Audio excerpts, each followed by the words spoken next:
Going live with Shelly Lazaro, Saturdays, 10 a.m. on Net 25.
Good evening, I'm Alma Angeles. We are moving to the next stage of the pandemic.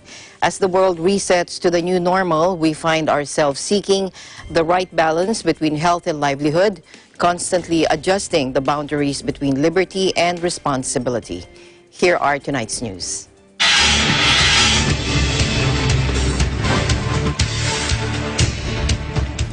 First, in the Philippines, presidential spokesperson Harry Roque in a televised interview said President Duterte has no authority to reverse the decision of the National Telecommunications Order for ABS-CBN Corp to cease operations. According to Secretary Roque, the president could be held liable for graft and for violation of the Code of Conduct for government employees if he intervened, noting that the chief executive could not exercise appellate jurisdiction over the decisions of the NTC, a quasi-judicial body. Let's listen in. Pagdating naman po sa National Telecoms Communication, totoo po na yung batas na nabubuo ng DICT, nasa ilalim po yan ng DICT. Pero nakasaad din po sa batas na yon na ang DICT ay nakadikit lamang, ang NTC ay nakadikit lamang sa DICT para po sa mga polisiya, no, at mga programa.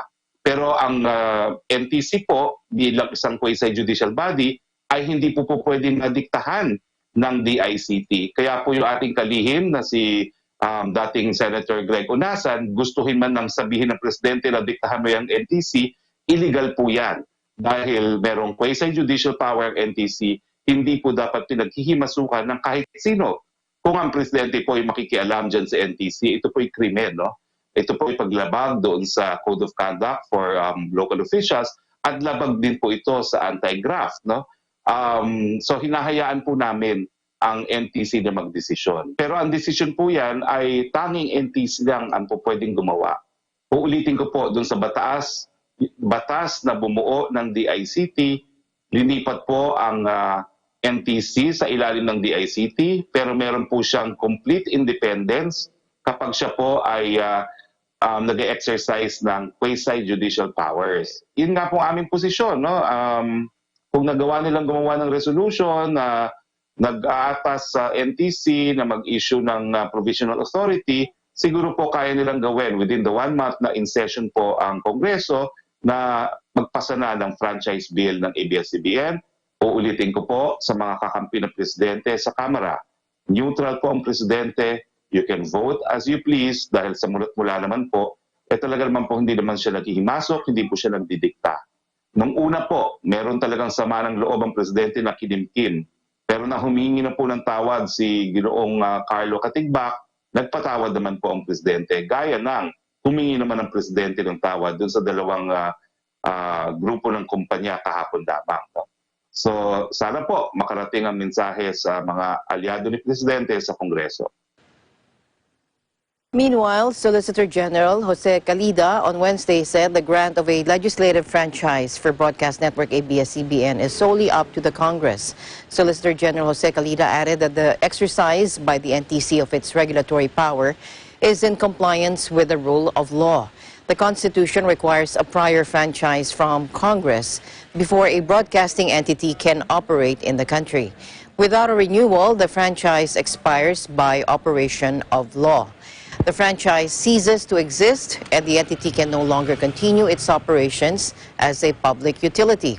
The National Telecommunications Commission, in a cease and desist order dated May 5, said ABS-CBN must cease its broadcast operations due to the expiration of its congressional franchise on May 4. In other news, President Trump made his first major foray out of the White House since the coronavirus lockdown began in a push for economic reopening as the daily U.S. death toll from the disease spiked. He urged U.S. states to ease restrictions as he attempts to fire up the world's biggest economy before the November presidential election, when the high death toll and millions of lost jobs could cost him dearly. Let's listen in. And we have to keep our country, our country wants to open. The governors, it's in their hands, but our country wants to open. And you see what's going on, they have to open. And the people of our country should think of themselves as warriors. Our country has to open. At least 256,422 people have died of the novel coronavirus since the epidemic surfaced in China late last year. According to an AFP tally, the U.S. is the worst-hit country with more than 70,000 deaths, ahead of Britain, where fatalities topped 32,000. The U.S. registered 2,333 more deaths over the 24 hours to Tuesday evening, according to a Johns Hopkins University tracker, more than twice as many as the day before. Some scientific models suggest the figure will rise to 3,000 a day by June. In New York, the challenge was further highlighted when 15 children were hospitalized with a rare inflammatory disease possibly linked to the coronavirus, raising alarm in the medical community.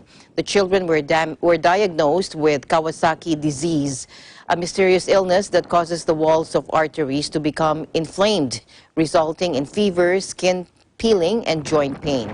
4 of the patients tested positive for COVID-19 and 6 were found to have antibodies, suggesting they had previously been infected. Staying in the U.S., President Trump said the coronavirus task force will be disbanded and may be replaced by a different group as the country gradually reopens. Speaking from a mask factory in Arizona, the president says progress has been made towards a vaccine against the coronavirus. Let's listen in. So I think that as far as the task force, Mike Pence and the task force have done a great job, but we're now looking at a little bit of a different form, and that form is safety and opening, and we'll have a different group probably set up for that. Are you saying mission accomplished? No, not at all. The mission accomplished is when it's over. When it's over, Jim. And just so you know, working very closely with other countries, and whoever gets it first, my hat's off to them. We're not looking for first, second, or third. We're looking to get a vaccine that works. And progress has been made. Mr. President, just to follow up on Jim's question. There's a coronavirus vaccine. Will you get it? Will you take it? Will I take it? Yeah. If they would like me to, I'd go the first one, or I'd go the last one. I don't want to waste it. But he's just saying, if there's a vaccine, would you take it? And she might like it that it didn't work too well, okay? But that's okay. I would absolutely, Jim. If there's a vaccine and if they wanted me to be first online, I'd be first online, or I'd be last online, or I wouldn't take it at all, whatever's best for the country. The Coronavirus Task Force has spearheaded the complex response to the fast-spreading virus, which has already killed about 70,000 Americans. The group, headed by Mike Pence, Vice President Mike Pence, and reporting to President Trump, coordinates between medical institutes, political staff, and state governors, some of whom have spent weeks frantically trying to help overwhelmed hospitals. The task force also drew on medical experts to formulate national recommendations on social distancing. Vice President Pence said that those efforts will soon be ready to be turned over to regular government agencies working in a more traditional manner. That downgrading of the situation from an outright emergency goes with President Trump's new focus on pushing the country to embrace a reopening of the economy. President Trump said that while he wants a safe reopening, the hardship caused by the economic shutdown is the main threat. A teleconference of world leaders and philanthropists raises 7.4 billion euros or $8.1 billion to boost the search for a coronavirus vaccine. And the European Union announced this. The donations come from around 40 countries, the UN, research institutes, and philanthropic bodies, but not the United States. Take a look. Ladies and gentlemen, we've made it. Today is a defining moment for the global community. At a time when we are sitting further apart than usual, the world has shown it is standing closer together than ever before. And in the space of just a few hours, we have collectively pledged 7.4 billion euros for vaccines, diagnostics, and treatments. And all this money will help kickstart unprecedented global cooperation. And it will create a truly unique global public good. This is the true power of unity and of humanity. And I thank governments from across the world for contributing with funding and commitment. And I'm so grateful to the global health organizations, the researchers, the scientists, and all the partners. Major European powers, along with Japan and Canada, made the biggest pledges, but the lack of U.S. representation raised the prospect of an uncoordinated competition to develop and produce a vaccine. The World Health Organization chief, Tedros Adhanom Ghebreyesus, hailed the fundraising as a powerful show of global solidarity. The initiative was undermined by the absence of the U.S., with President Trump at loggerheads with the WHO over its handling of the pandemic. President Trump said on Sunday the United States would have a coronavirus vaccine ready by the end of the year. Meanwhile, for the first time in the history of New York, the subway system is shut down from 1 a.m. to 5 a.m. for disinfecting and cleaning. Take a look.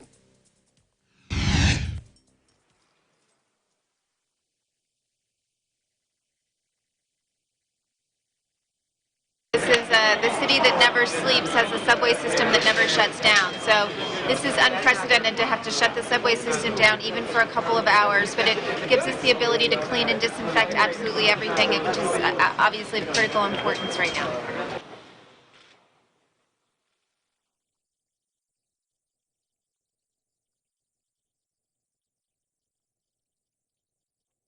Let it grow.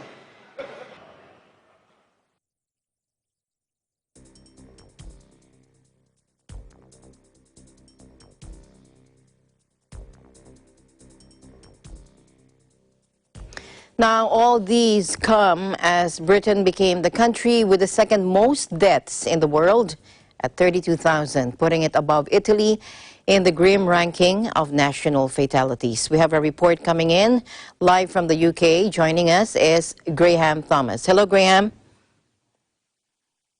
Hello, Alma. Can you hear me okay? How are you? I'm not too bad. How are you? I'm good. Thank you for asking. What are your excited to hear your updates for us? Thank you. Here's our update from the United Kingdom. According to an updated official count released yesterday, you're right, Britain's death toll from the coronavirus is now topped 32,000, which has pushed the UK past Italy to become the second most impacted after the United States. The new toll from the Office for National Statistics and regional health bodies is not yet incorporated into the government's daily figures, which records the current number of deaths as 29,427. However, this is still slightly higher than Italy. They said it has recorded 29,316 virus fatalities to date, but this is far short of the US, where nearly 69,000 have died in the pandemic. However, Foreign Secretary Dominic Raab urged against trying to make reliable international comparisons. There are different ways of counting deaths. We now publish data that includes all deaths in all settings, and not all countries do that, he said at the daily Downing Street press conference. The Foreign Secretary asked, can you reliably know that all countries are measuring in the same way? And it also depends on how good, frankly, countries are in gathering their statistics, he said. Raab called the lives lost as a massive tragedy, and something in this country on the scale in this way that we have never seen before. Yesterday's updated statistics showed 32,313 total deaths by around April 24, which means Britain has probably the highest official death numbers in Europe for days. The toll has jumped dramatically on several occasions as the ONS, which tallies all deaths, has regularly updated its count. The ONS releases figures weekly, which covers the periods up to 2 weeks prior and includes coronavirus deaths in care homes and in the community.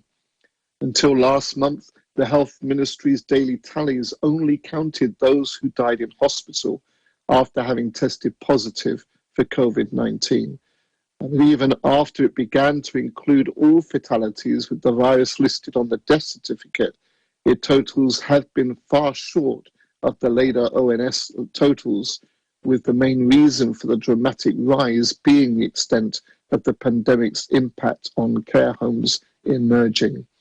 Nearly 6,400 people with coronavirus have died in care homes in England alone, with numbers still rising even as the wider outbreak slows.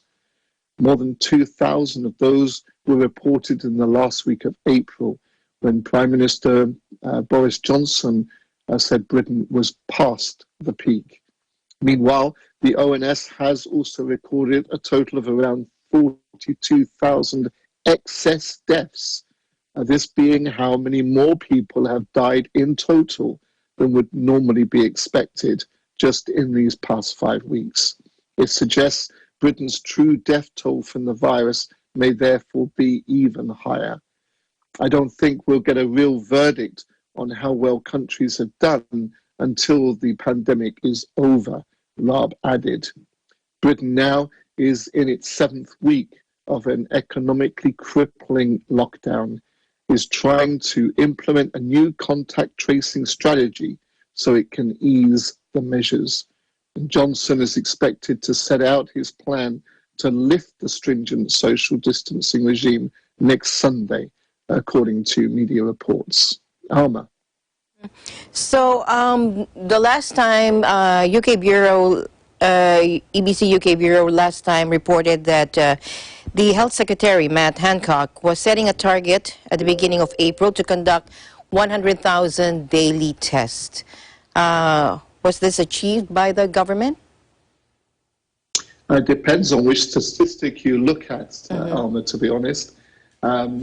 The latest figures that we have is that Hancock said 122,000 tests were being carried out. However, this did include tests that were just sent out but had not been returned. So the figure that we believe is being currently done is more like 80,000 per day.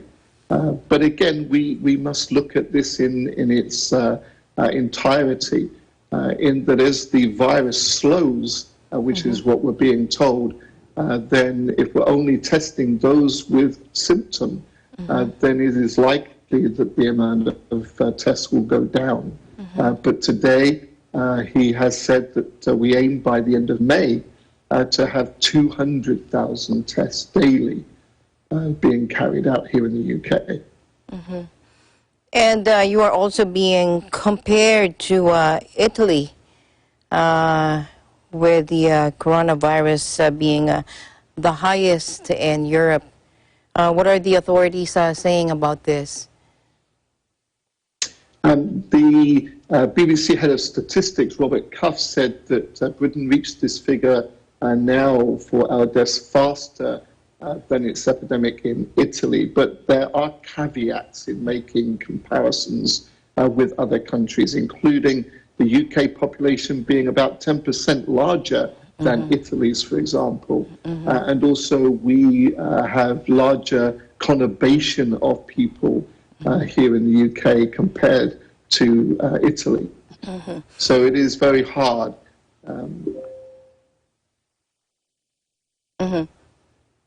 Yes, indeed.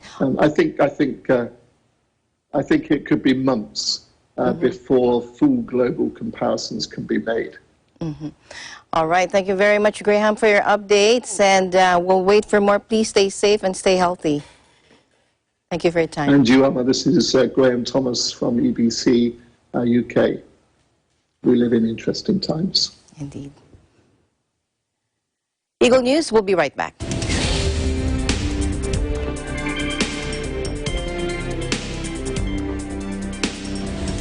Mula noon hanggang ngayon, gabay natin ang MTRCB ratings sa matalino at responsableng panonood.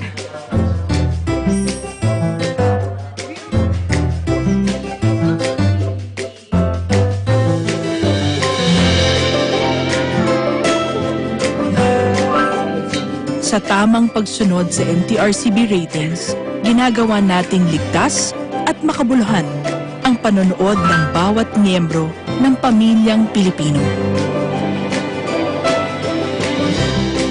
Lumipas man ang panahon, hanggang may pamilyang Pilipino, andyan ang MTRCB.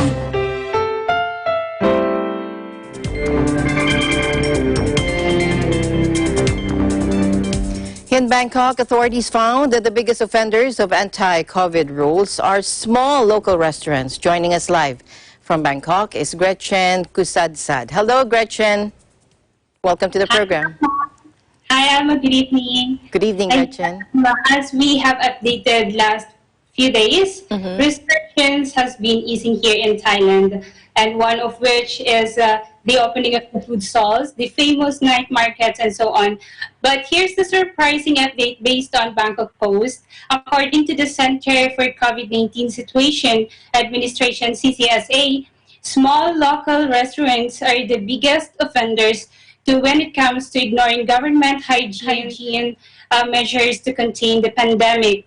The CCSA spokesperson revealed on Tuesday, May 5th, that 9,383 businesses from all sectors nationwide had been checked by the officials for measure, including social distancing, cleanliness, and wearing of the face mask. While 96% were sticking to COVID-19 preventive measures in line with the government standards, the remaining 4% of the businesses, including the restaurants, were found to be violating and not complying with the prevention measures. And also, Alma, we have the update from the Prime Minister as he raised a prospect of 2-hour time limit on shopping center visits to help curb the novel coronavirus. The number of people allowed in at any time will also need to be restricted. According to him, they are preparing for the next stage of reopening. He also added that the pathogen could have an impact on the economy for another 6 to 9 months. Thailand remains under state of emergency through May, but has begun easing a partial lockdown to allow businesses to restart in phases. And Alma, we have here a quick update on health issues. At present, Central Thailand and Bangkok have high rates of obesity, with the difference most pronounced among the male population. In particular, obesity is prevalent among Buddhist monks, with one theory being that they are regularly offered food by devout Buddhists, and it is rude not to accept it. The rise in obesity, therefore, is partly attributed to a rise in income, combined with a more sedentary of living for many. Thai men and women aged 45 to 59 tend to have more income, and those who do live in urban areas. Now, medical experts are warning the public of the risk associated with obesity, while the government has issued guidelines on the daily consumption of sugar and sodium and saturated fat. Schools are also being encouraged to introduce more activities for children and to reduce this amount of time they spend sitting on their desk at their desk. That is the latest report from Bangkok, Thailand. Back to you, Alma. All right, thank you very much, Gretchen. The one you're saying about the small local restaurants, does this include the street food industry? Yes, Alma. We have here the actually it's more in restaurants. Oh, okay. We also have the retail stores, markets, salons, stadiums, and the golf clubs and others. But just 4% of them. Okay. Thank you so much, Gretchen, and we'll wait for more updates over there in Thailand. Thank you so much for your time. Thank you so much and good evening. This is Gretchen Prasad reporting from Bangkok, Thailand. We live in interesting times. No new cases of COVID-19 for 3 weeks now. A slight easing of restrictions on restaurants and beach areas are now considered. Esther Odanga joins us live from Pattaya. Hello, Esther. Hello, Alma. Good evening, and to all our viewers all around the world. So here's the latest update in Pattaya, Thailand. According to Pattaya News, the city mayor, Mr. Santaya Kunplum, along with other city leaders, visited all major road checkpoints in Pattaya to thank all the staff for their 3 weeks of hard work. Since mid-April, the city of Pattaya has been under a restrictive order to close off the city proper and only allow access to residents and those who work in the city. Mayor Santaya stressed that Pattaya City will not be letting down its guard, but the removal of the checkpoints was a slow step towards returning Pattaya to a world-class tourism city and reopening businesses. In regards of reopening businesses, dine-in restaurants began to slowly reopen in Pattaya for the first time in nearly a month. Business owners began to adjust to many new rules and regulations designed to prevent the potential spread of the coronavirus. The restaurant has set up temporary partitions to meet the government guidelines of proper space. They are also providing temperature checks, hand sanitizer, thoroughly cleaning the premises after each customer, and staff wear masks and gloves, and all customers must wear masks when not eating. And now let's move on to the beach areas of Pattaya City. Pattaya City law enforcement and city leaders confirmed that they would be slightly easing some restrictions on area beaches effective as of May 9. Starting on Saturday, exercise such as running, biking, walking is officially allowed on the sidewalks and promenades surrounding all area beaches, such as Jomtien, Pattaya, and Naklula. But running or walking on the sand is still prohibited. Any sort of activity involving gathering, drinking, socializing, eating, group exercise, and loitering is also prohibited. Law enforcement clarified that all beach activities like sports, sunbathing, games, or anything on the sand is still off limits. However, Alma, to the relief of likely many residents, pure individual exercise will be allowed starting Saturday on the promenade and sidewalk areas of the local beaches. Back to you, Alma. All right. Thank you very much, Esther, for that good news from Pattaya. And we'll wait for more updates as we follow this developing story. Thank you, Esther. Thank you. And reporting from Pattaya, Thailand, this is Esther Odanga. We live in interesting times. Meanwhile, Australia also is easing some restrictions as the coronavirus spread slows down. Joining us live from Brisbane is Emmy Kapili-Taroha. Hello, Emmy. Good evening from Manila.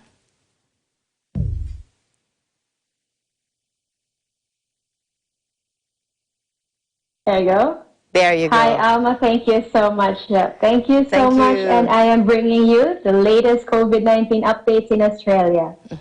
The National Cabinet will consider the first phase of easing restrictions this Friday, 8th of May, and will be based on expert medical advice. At the moment, physical distancing measures are still in place across the country. However, some states have modified the restriction policies on public gatherings. For instance, the state of Queensland announced last week that one can leave home with members of the household or an individual with a friend for a recreational activity as long as you remain within 50 kilometers from your respective homes. Recreational activities include going for a picnic, visiting a national park, or other fun activities as long as physical distancing is still being done. The National Cabinet has also endorsed a pathway for the staged return of community and professional sports, which will be endorsed to the states and the territories to implement the return, taking into account their respective state considerations. In terms of safety practices for business operations, Safe Work Australia has developed guidelines for businesses to return and operate, ensuring a COVID-safe environment. Also, the government still encourages everyone to install the COVID Safe app. This is the app to speed up contacting people exposed to COVID-19, especially now that the country is slowly easing restrictions. The app is available from the Apple App Store and Google Play. As to the latest numbers, there have been 6,875 confirmed cases of COVID-19 in Australia as of May 5th. Over the past week, there has been an average of 19 new cases reported each day, the majority coming from the state of Victoria. On a more positive note, though, around 5,984 recoveries have been reported with 97 deaths, and more than 664,000 tests have been conducted across the country. That's all for now. Alma, back to you. Yes. So, Emmy, Australia is now slowly opening its country and its economy. The authorities has planned for a 3-stage opening. In what stage are you now, and how is this going to be implemented? Yep, so the Australian government plans to slowly open business operations, and this will come full swing by July, as announced by Australian Prime Minister Scott Morrison, ensuring a COVID-19 safe economy by that time. So essentially for this coming weekend, they are looking into implementing the first phase of the reopening.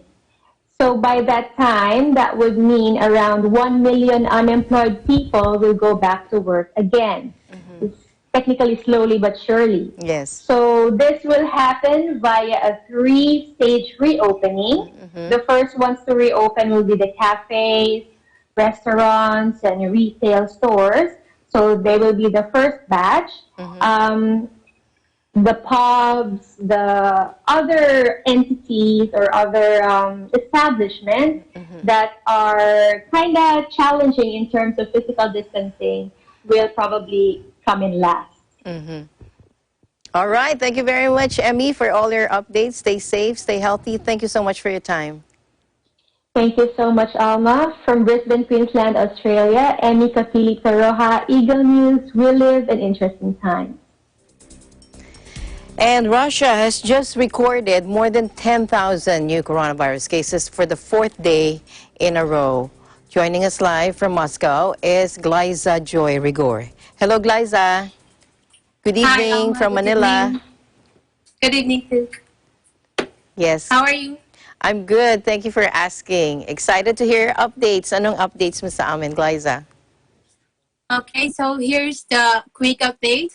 Russia recorded more than 10,000 new coronavirus cases for the 4th day in a row on Wednesday, surpassing Germany to become the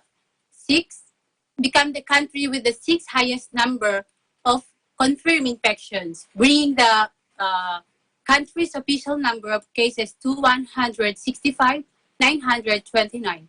In the past 24 hours, 86 people died, bringing the total toll to 1,537, and 21,237 are fully recovered. This month, due to the quarantine order, 45 Moscow metro lobbies have been closed. Hospital staff and paramedics complains about a shortage of masks or having to reuse the personal protective equipment. Russian health workers are dying at higher rates, or that the country's total death toll due to coronavirus may underreport. In the total death of 1,537, include 97 doctors died with the disease.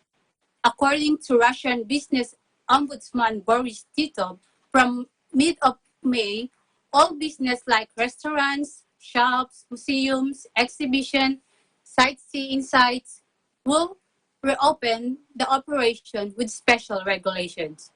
And sporting events and concerts will be resumed not earlier than autumn or even in the end of the year.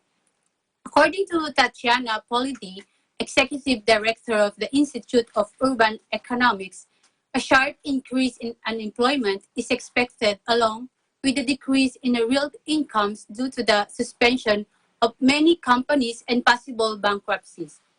Philippine Embassy here in Russia are also doing their best to help all Filipino community and to be updated about the issue of COVID-19 this coming 8th of May, Friday at 3 p.m. They will have, they call it e-copy live webcast that Vice Consul Grace and Perpetua and Vice Consul Ann Guerra will discuss about DOLE ACAP Cash Assistance Program and Embassy Food Assistance Pack System and the study of the possible repatriation. Back to you, Alma. All right, thank you very much, Glyza. We will wait for that update on the Friday meet regarding the DOLE ACAP assistance. Thank you so much, Glyza. And mag-iingat kayo. Stay safe. Thank you, Alma. Thank you. This is Glyza Joy Digor reporting from Moscow, Russia, and we live in interesting time. Over in Malaysia, the employers there want the government to pay for the COVID-19 tests of foreign workers that they employ. We have more from Ruby Tinawin reporting from Kuala Lumpur, joining us live from Kuala Lumpur. Hello, Ruby. Good evening. Hello, Alma. Good evening. Yes. How are you? How are you doing? I'm good. I'm good. So for the news here in Malaysia, the first one is Malaysia's surprise move to ease coronavirus restrictions early and start reopening the economy has alarmed scientists who warn it could trigger a second wave of infection across the country. The movement control order shuttered businesses and schools, stopped people congregating at religious, sporting, arts and cultural events, blocked Malaysians traveling overseas and restricted interstate level. It was put in place on March 18 and was due to expire on May 12. But with economic costs mounting, Prime Minister Muhyiddin Yassin announced the order would be softened starting from Monday, May 4th. Under the new conditional order, restaurants and food courts are allowed to open, provided they strictly enforce distancing regulations. Offices and shopping malls can also get back to business with stringent cleaning regimes, and some exercises can resume. Schools and religious institutions will remain closed.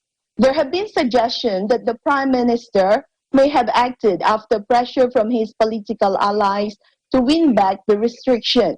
Merdeka Center pollster Ibrahim Ben Sufyan said, based on a research he did in March, that about 75% of Malaysians approve of the government's handling of the crisis, and the strict lockdown was also broadly supported by Malaysians. 9 of Malaysia's 13 states have indicated they will not fully win back restrictions because local authorities have ongoing health concerns.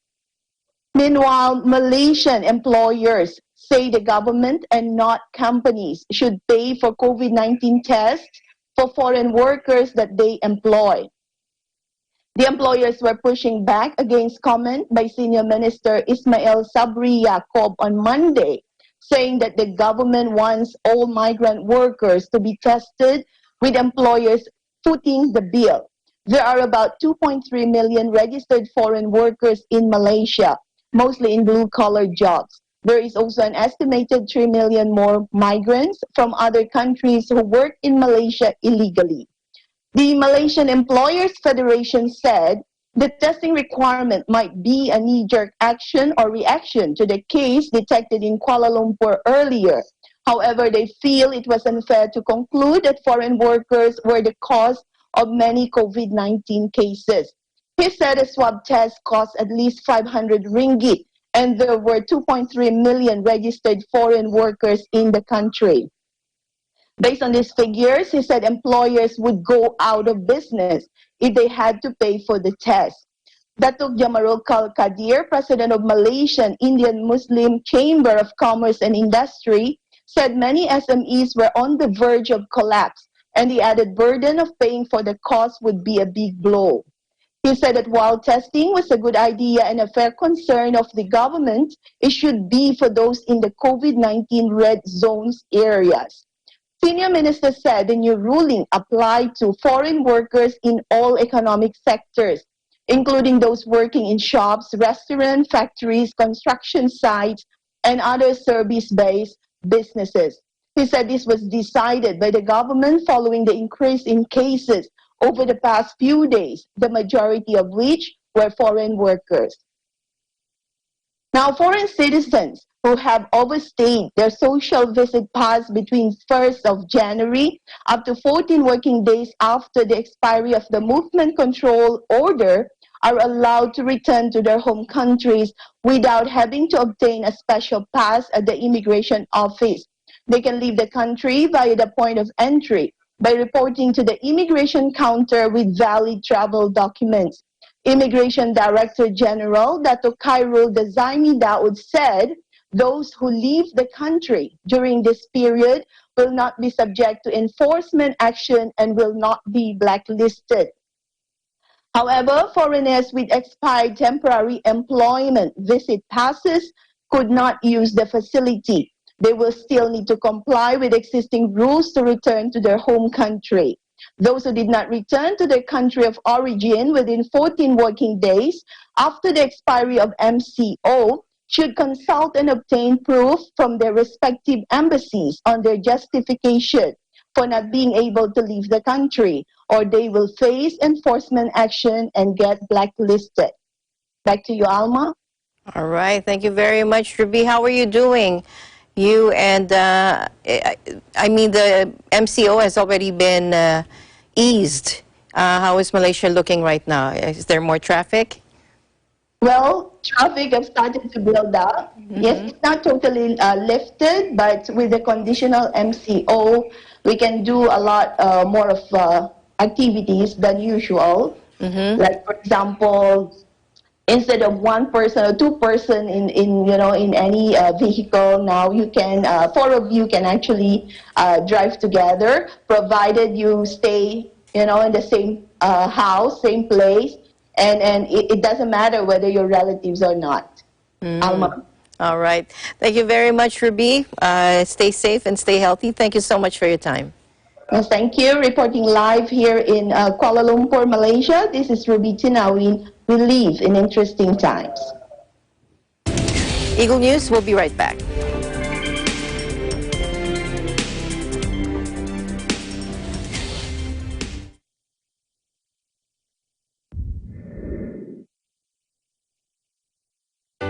Huwag ka nang malungkot, aking kaibigan, sa mga nangyari na di mo inasahan. Panahon ay nagdaraan, lalo ka lang nahihirapan. Kapos sa yaman at may karamdaman, may takot ang iyong puso't isipan, nag-iisip, nag-aalala, nalulungkot sa iyong buhay. Punasan mo ang luha, mata mo'y imulat, sa Diyos mo ilapit ang lahat. Kumapit ka lang, tumawag ka lang, pumanatag ka na, huwag ka nang matawag.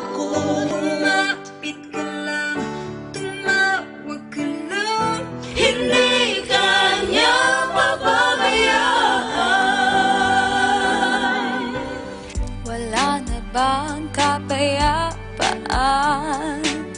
Mga problemang walang kasagutan, puro na lang magkaguluhan. Parang wala ng katahimikan. Bakit hindi mo sabihin at ikaw ay dumalangin? Ipikit ang iyong mata, ipanalangin mo na kita ng langit ang iyong pagdurusa. Kumapit ka lang, tumawag ka na, pumanatag ka na, huwag ka nang matakot.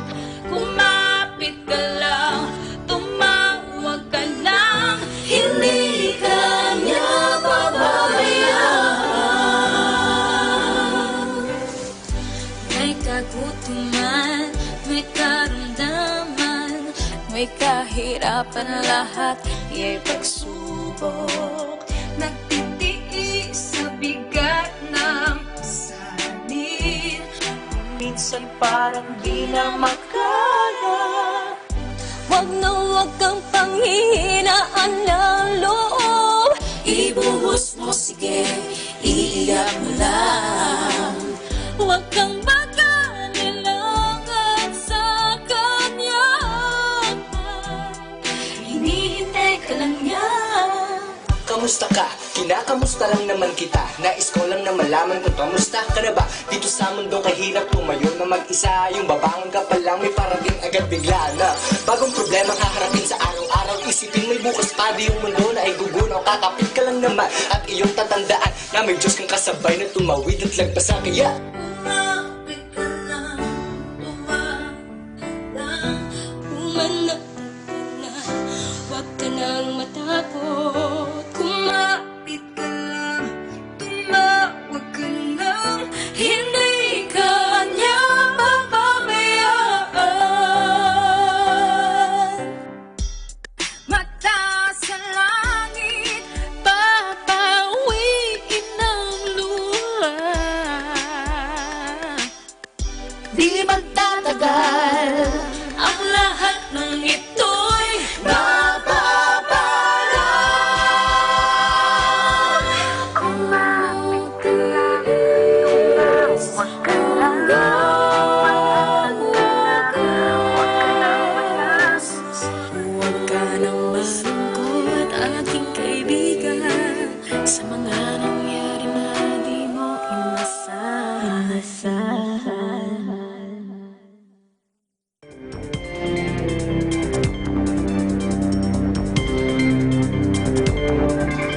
Welcome back. A huge fire ripped through the 48th floor residential Abco Tower in the Al Nada neighborhood in the UAE's Emirate of Sharjah at night. Take a look. Now, the Interior Ministry said at least 12 people were wounded from the fire. The fire smoldered into early Wednesday morning. Now, the Sharjah Civil Defense, or SCD, said one side of the building was almost entirely damaged. The Gulf newspaper said the fire started at around 9 p.m. local time.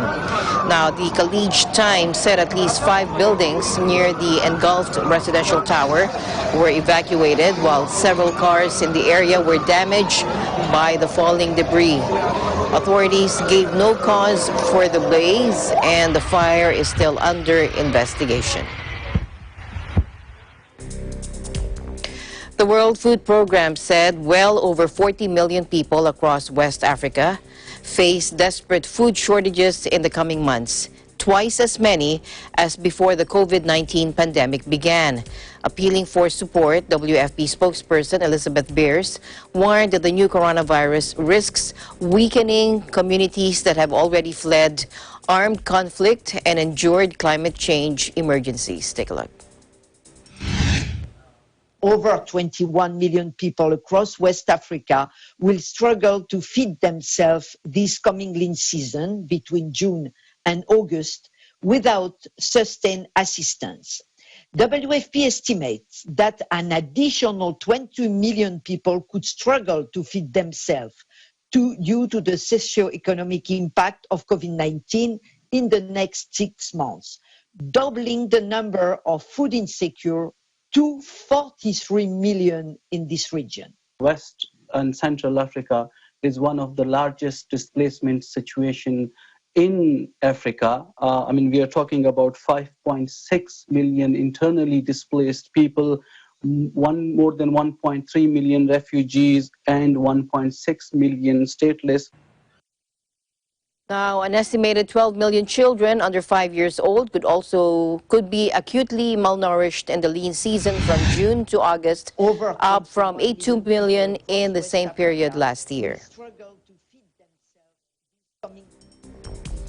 Meanwhile, the EU said the bloc will suffer a historic economic blow this year because of the effects of the coronavirus pandemic. Let's listen in. All EU member states are forecast to endure a severe recession this year. Economic activity in Greece, Italy, Spain, Croatia, and to a lesser extent France are forecast to contract the most. Italy was struck first and most forcefully. The economy is expected to contract by about 9.5%, with containment measures now starting to be removed gradually. The economy is projected to start recovering from the second half of 2020. The pandemic has hit the Spanish economy about as strongly as the Italian one.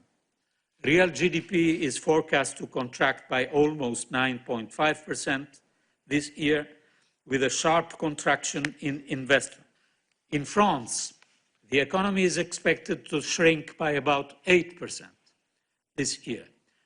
The economy is forecast to start recovering gradually in the second half of 2020, and as for most member states, France is set to be supported by fiscal measures aimed at ensuring firms' liquidity and protecting employment.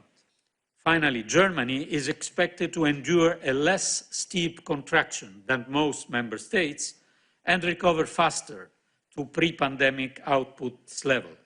Still, Germany is set to experience its deepest recession since the war at 6.5% in 2020.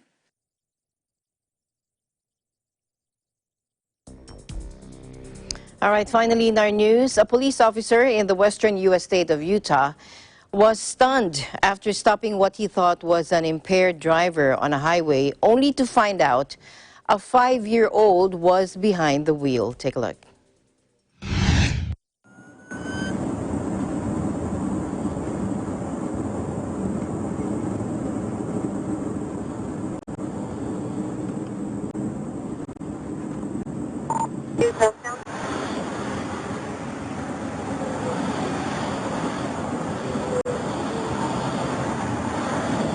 Official 572 at 342 southbound. 342 southbound, 1042.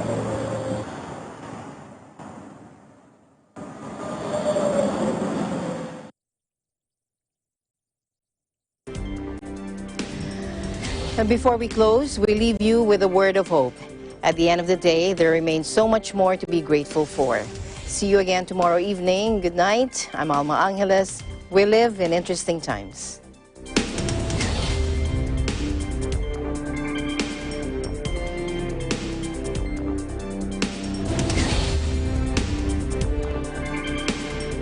Greetings from Miguel Broadcasting Corporation.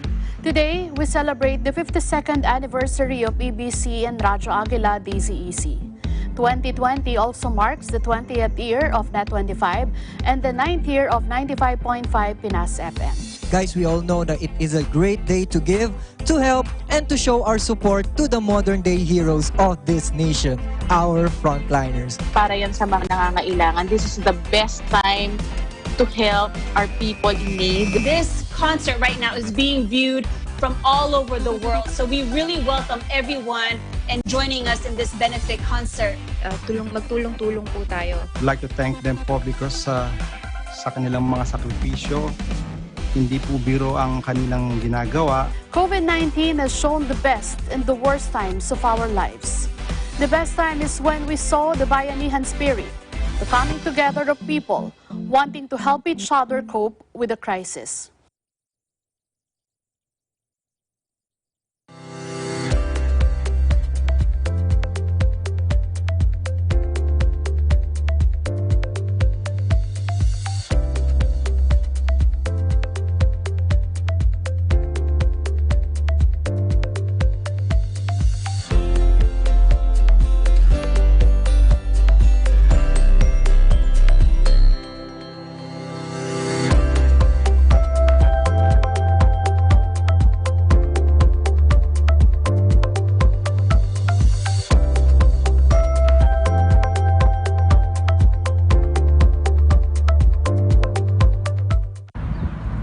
Ein sonniger Tag heute hier in Berlin vor dem Bundestag. Ich bin Irene Juliet Arzadon und möchte diese Gelegenheit nutzen, um ein paar Worte mit euch zu teilen. An alle Menschen da draußen. In dieser Zeit lasst uns nicht vergessen, den Menschen zu danken, die ihr Leben für uns opfern. Sei es die Menschen, die im Krankenhaus arbeiten, in den Altenheimen sowie in den Arztpraxen, aber auch an die Menschen, die im Lebensmittelhandel sich befinden. Die Kassierer. Manchmal reicht es aus, um ihnen ein freundliches Lächeln zu geben. Denn die Menschen, die heute am Arbeiten sind, weil sie nicht so wie einige von uns zu Hause bleiben können, die sollten wir wertschätzen. Ihnen sollten wir unseren Dank ausrichten. Darum lasst uns noch mehr zusammenhalten. Sie wertschätzen. Hi!